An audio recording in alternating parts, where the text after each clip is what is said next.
Allez, bonjour à tous les amis, c'est Sirflo pour YouTube, j'espère que vous allez bien. Oula, mais qu'est-ce qui s'est passé les gars? Oui les amis, j'ai passé toute la journée, je vous jure là, avant de tourner cette vidéo, à l'hôpital, entre l'attente, entre la radio, entre l'intervention.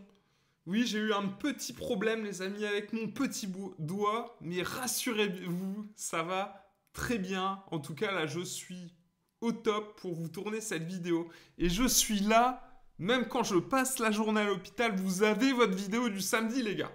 Ça, je vous le promets. Et donc, qu'est-ce qui se passe aujourd'hui, les amis?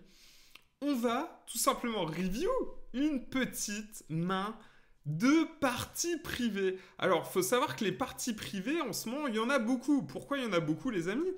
Parce que tout simplement, les casinos sont fermés. Donc, il y a une offre voilà, autre que les casinos qui se développent parce que forcément les casinos sont personne peut jouer, donc voilà, forcément il y en a qui vont faire des parties au fond de leur garage, dans une cave, au fond d'un restaurant, j'en sais rien. Et de toute façon les parties privées ça a toujours existé, je vous l'ai déjà dit, même si moi personnellement je n'en joue pas. Et je comprends peut-être en tout cas en ce moment que certaines personnes aient envie de jouer et qui se fassent des petites parties privées. Et on est sur, du coup, de la 50 centimes 1 euro. Et qui dit 50 centimes 1 euro, les amis, autant vous dire que c'est sûrement une des tables les plus fishy du monde. Donc, il va falloir adopter une stratégie qui est bien spécifique. Et je vais vous la dire directement, quelle est la stratégie que j'utiliserai sur ces tables 50 centimes 1 euro.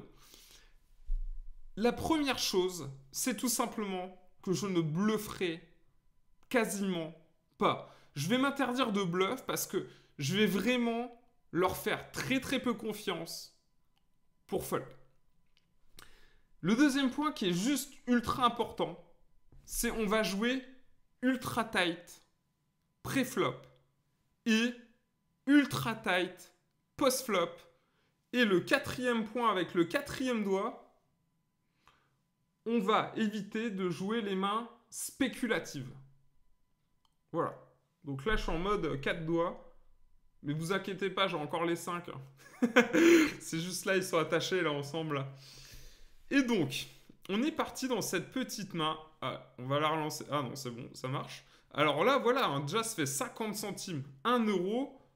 Strudel, comme on dit au casino à Sarrebruck. Strudel, donc straddle en anglais, hein, ou strudel en allemand. Et voilà, les Allemands comprendront la blague.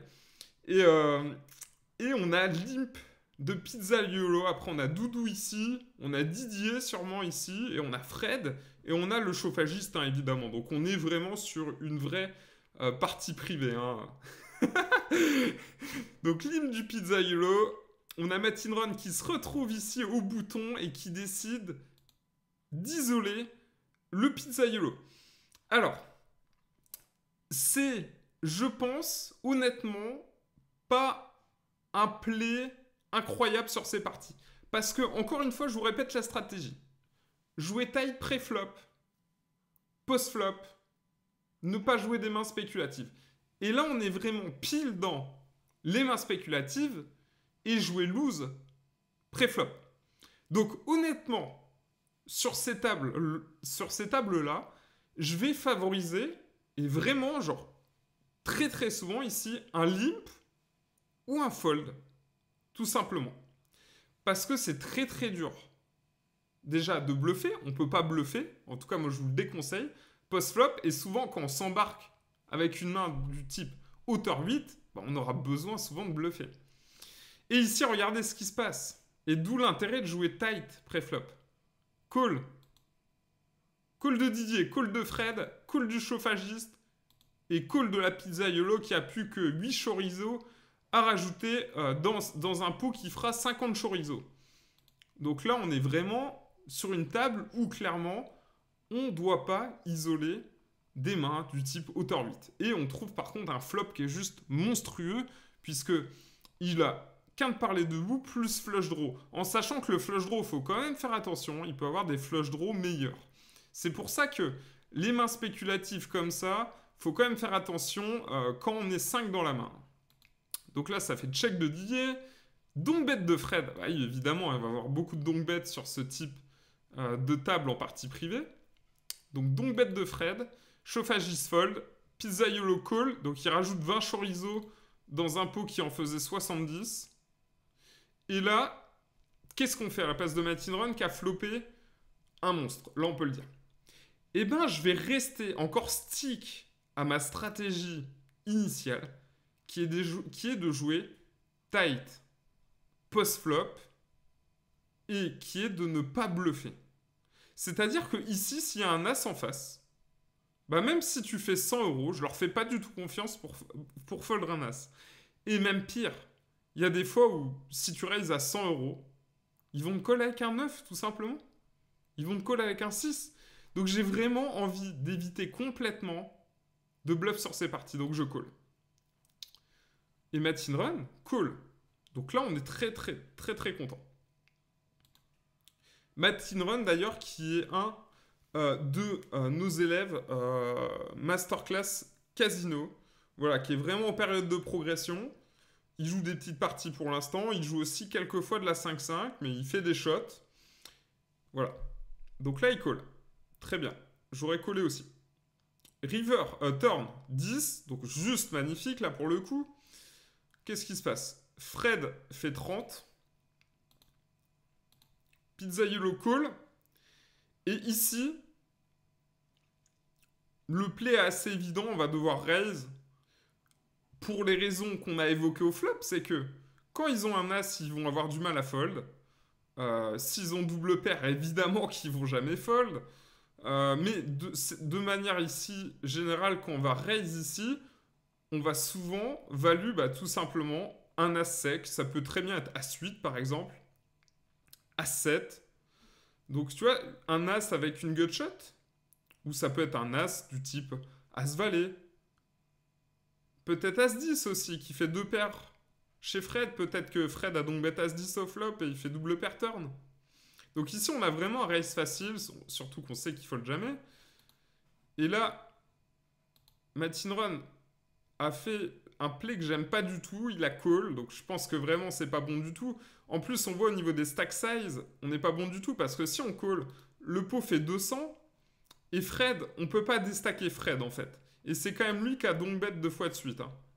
Donc ici, c'est vraiment très embêtant de call, parce que River, le pot de size bet est pas du tout bon pour le déstacker. Si on veut le déstacker, faut partir à tapis River, et donc du coup, c'est très embêtant. River, la brique totale. Hein. Check de Fred, check du Pizzaiolo. Et donc là, on se retrouve dans le spot problématique que je t'ai dit, Matin Run. C'est que on a un pot qui fait 200 et t'as 290 derrière. Donc t'es obligé de bet en overbet à tapis si tu veux doubler contre Fred. Tout simplement. Donc ici, je pense qu'il n'y a qu'un play. Enfin, il n'y a pas qu'un play qui est possible. Mais en tout cas, quand le flush draw miss, River, je m'attends beaucoup à ce que ça hero call chez nos adversaires. Que ça hero call un as. Que ça même hero call un 10. Si c'est double paire, évidemment qu'ils vont tout le temps call. Voilà, il y a des as-valet, il y a des as-dames ici chez Fred. Donc, on a vraiment beaucoup de value. Et là, il a fait un play qui n'est pas encore maîtrisé. Pour lui, en tout cas, il a fait un donc bet une BB, ce qui est un non-sens ici de faire un donc bet ici, une BB, river avec les nuts. Alors que si on fait 3 carpos, genre 150, on est sûr d'être call par un as. Si on fait tapis de 190, on peut aussi être call par un as il va avoir envie de nous mettre sur un flush draw. Et donc, il va nous call. Donc, je pense que c'est vraiment une grosse erreur. En fait, si... Ça me... en fait, si tu dois choisir un play entre bet une bébé et le mec qui va faire 3 carpos ou le mec qui va faire tapis, c'est sûr que le bet une bébé, c'est le play qui va te rapporter le moins possible sur le long terme. Parce que quand tu vas bet une bébé, ça va faire des fois call. Et ça va pas faire une bébé raise à tapis. Non. ça va faire call la plupart du temps. Donc le meilleur play ici, je pense, c'est soit faire 3 carpos, soit pot, soit partir à tapis. C'est difficile de déterminer vraiment quel sera le play le plus EV+, mais moi personnellement, j'ai vraiment tendance ici à partir à tapis, tout simplement pour faire payer un As-Valet, un As-Dame, qui va tilt call. En partie privée, voilà, ça va être standard. Ok. Donc là, qu'est-ce qui se passe? On a Fred qui décide de partir à tapis par lui-même. Et donc Matin Run qui va coller Fred, hein, évidemment, avec les nuts. Et Fred montre As-Roi, qui n'a pas 3 bêtes, pré-flop. Ça, c'est vraiment intéressant. Encore une fois, hein, c'est vraiment la preuve que ces parties, c'est juste des mines d'or. Et on voit là que voilà, Matin Run, il gagne un pot à 800 € sur de la 50 centimes 1 euro. Hein. Je ne sais pas si vous vous rendez compte, c'est juste énormissime. Je sais qu'il y a plein de personnes qui veulent se former au cash game en casino, les amis. Alors là, vous avez tout simplement le lien qui défile en dessous pour rejoindre la masterclass casino et devenir le top rec de tes parties privées. Bon là, ça va pas être dur, hein, honnêtement, hein, d'être le top rec de cette partie privée. Mais en tout cas, le top rec de ton casino qui est à côté de chez toi, c'est vraiment une masterclass qui est designée avec un module post-flop, un module pré-flop, un module stratégique, un module mental et un module review. Donc il y a vraiment, c'est une vraie masterclass. Et en plus, il y a un bonus pour paiement 1 fois et 2 fois sur les tels, qui a juste une valeur énormissime. Donc écoutez les amis, n'hésitez pas à nous rejoindre dans la masterclass casino. Je vous mets le lien en dessous de la vidéo. Et n'hésitez pas aussi à mettre toujours un petit pouce bleu, ça fait plaisir. Et je vous embrasse, je vous dis tout simplement à la semaine prochaine les amis. Ciao, ciao. Bye.